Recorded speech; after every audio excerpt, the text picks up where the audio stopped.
Thank you for watching News Desk and welcome back. Let's talk about matters to do with universal healthcare. And a high-level consultative meeting is underway in a bid to assess the status of implementation of universal health coverage.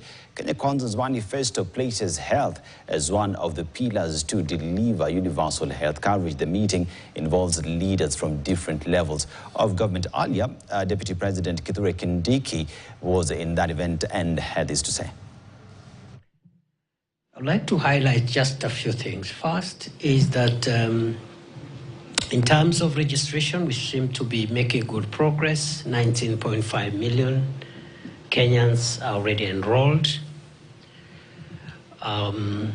However, the situation as it is to firm up on the contributions. And as many of us are aware, that at the moment we need to do some work to make sure that as many people as possible who have registered are making contributions.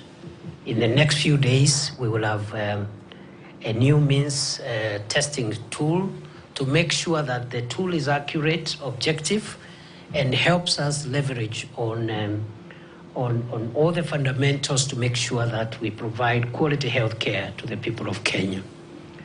That means testing tool will be informed by data, and there is ongoing work to integrate critical data to be used in the revised means testing tool, which has been revised following the feedback from members of the public and stakeholders that we have received over the last 5 months.